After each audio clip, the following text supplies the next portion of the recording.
¿Qué tal amigos? ¿Cómo están? Pues con el gusto de saludarlos en este primer programa que vamos a tener de una serie que hemos denominado Leyendas Modernas. Leyendas Modernas es acercarnos con todas estas figuras de la política, de la lucha social, de todos estos movimientos que ha habido del México actual. De México actual, leyendas porque su trabajo que ha realizado, su labor, ha sido importante para poder conocer el México que tenemos en este momento. Y bueno, qué mejor forma de iniciarlo con toda una figura que es don Ricardo Villescalera. Don Ricardo, que se ha desempeñado en diferentes puestos de elección popular, que ha sido un activista totalmente de lo que es el buen gobierno, que ha tenido varias interpretaciones, que ha estado en varios momentos y sobre todo, bueno, Puebla puede dar razón de todo lo que ha desarrollado don Ricardo. Y bueno, para acompañarme, para presentarlo más ampliamente, se encuentra conmigo Francisco de la Garza. Es el líder, es el coordinador general de lo que es Responsables por México. ¿Qué tal, Francisco? ¿Cómo estás? Muy buenas tardes, con el gusto de saludarte, Luis Miguel. Igual a Ricardo Villa Escalera, mandarle un fuerte saludo y un fuerte abrazo hasta allá, hasta la ciudad de Puebla. Así es. Igualmente, Francisco, igualmente, y a Pues Luis Miguel. Ricardo, ¿qué tal? Pues si por favor quieres ampliar Francisco, te lo voy a agradecer.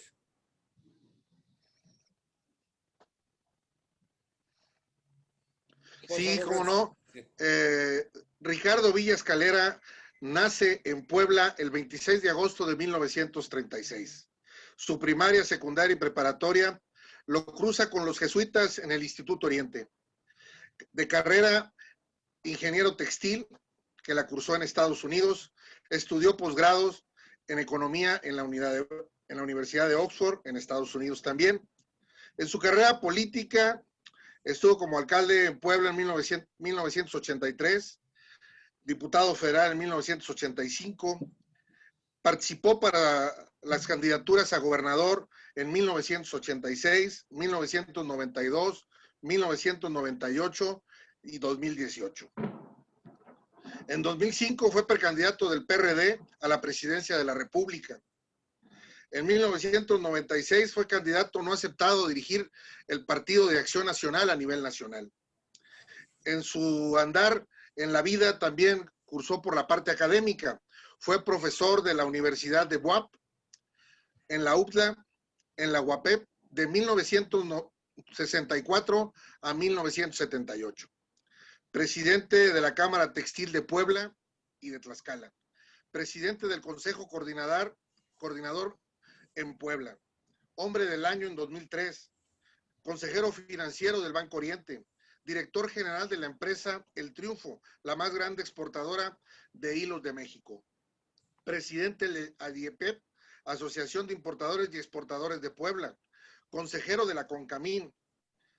Casado en Inglaterra con la hija del secretario general de los sindicatos en ese país.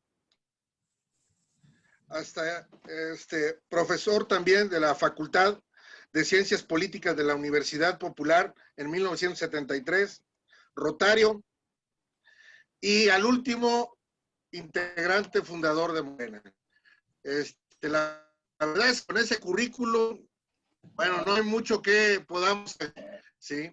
Es impresionante la carrera de Ricardo Villa Escalera. Muchas gracias. Así es, Francisco. Don Muy bien, Ricardo, Pancho. pues bueno, Muchas después gracias, de Pancho. este impresionante currículo que nos hizo favor de exponer Francisco, pues qué mejor con usted que podemos tomar en cuenta que los últimos 50 años que hemos tenido en el país ha sido los que han marcado con cambios muy radicales en tan poco tiempo. Si nos vamos a toda la historia, estos 50 años han sido unos cambios en donde pues iniciamos con el presidente Luis Echeverría en el 70. ¿Cómo considera usted que se encuentra ahorita el país con estos cambios de estos 50 años? Pues muy buenas tardes a todos ustedes. Es un placer estar en este programa. El país ha dado tumbos El país ha tenido una explosión demográfica que hay que tomar en cuenta.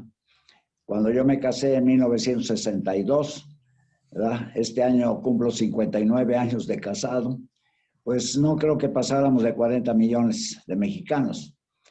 En 1920 éramos como 14 y ahora ya somos 126, 128, ¿sí?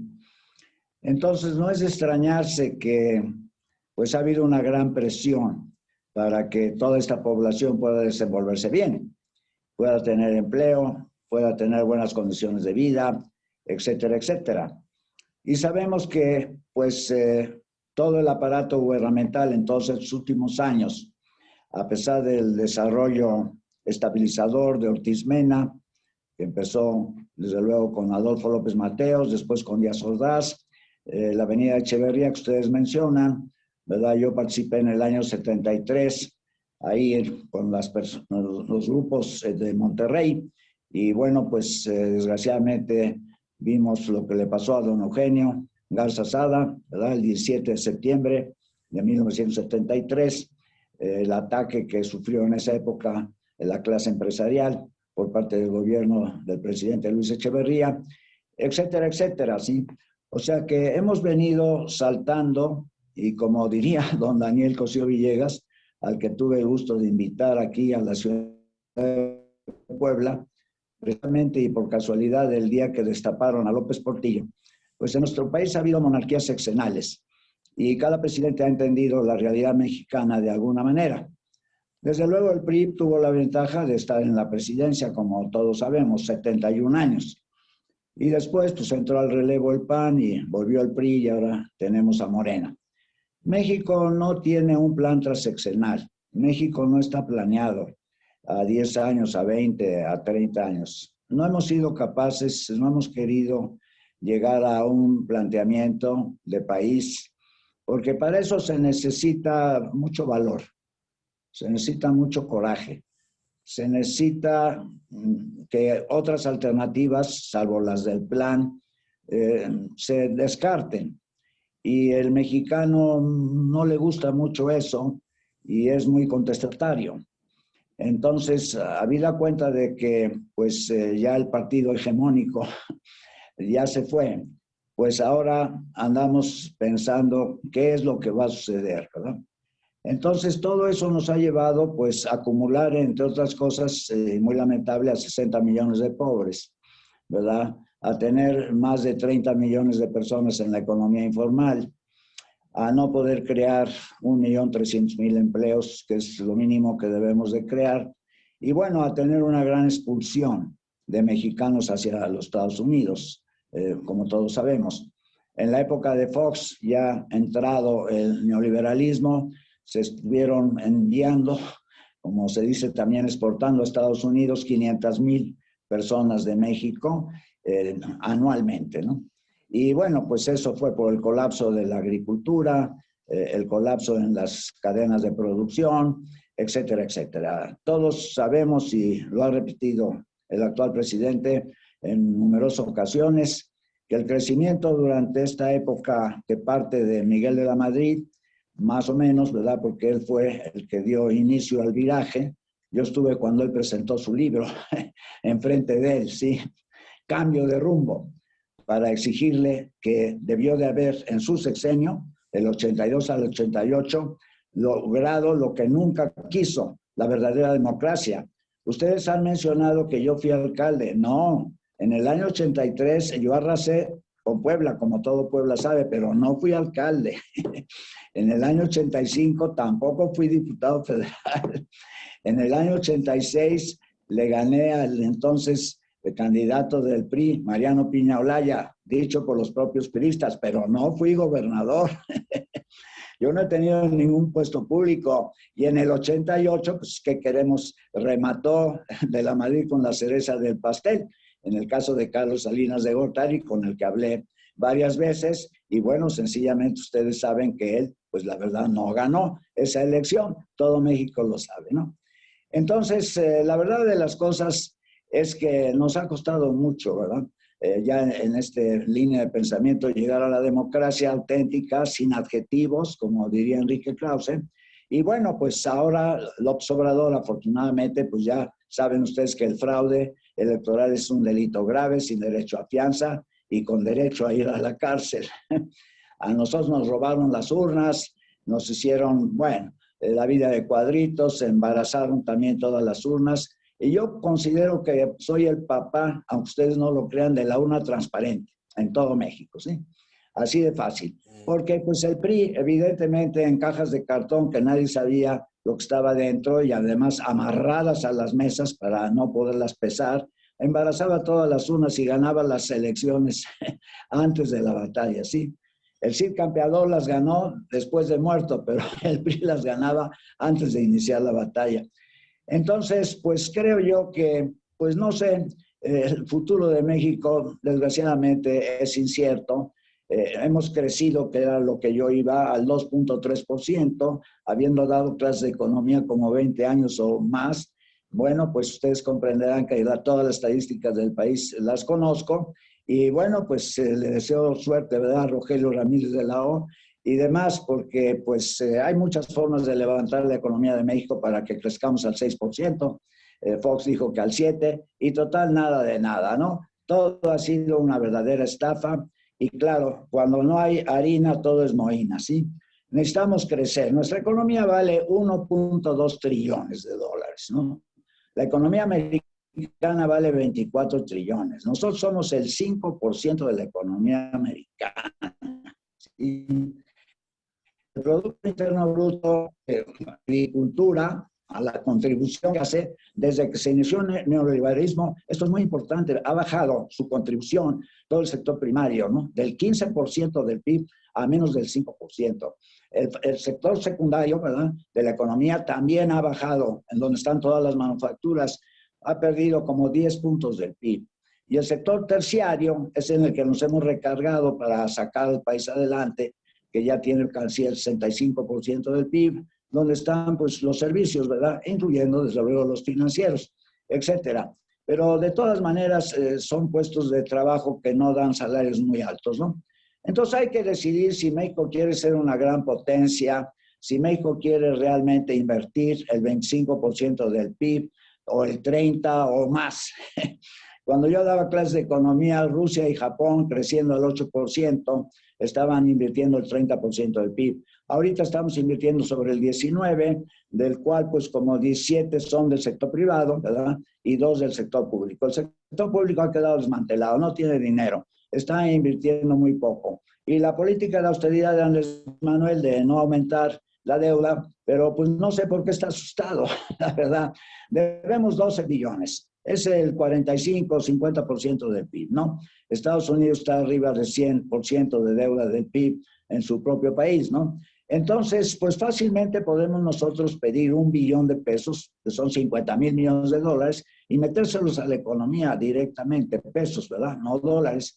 Y bueno, podemos tener un impulso bárbaro, porque, pues según dicen, y lo toman a la ligera, así como los 80,000 desaparecidos, que nada más desaparecieron 1 millón de empresas en México en la pandemia, que teníamos algo así como 4.9 millones de empresas y ahorita ya estamos en 3.6 o algo por el estilo.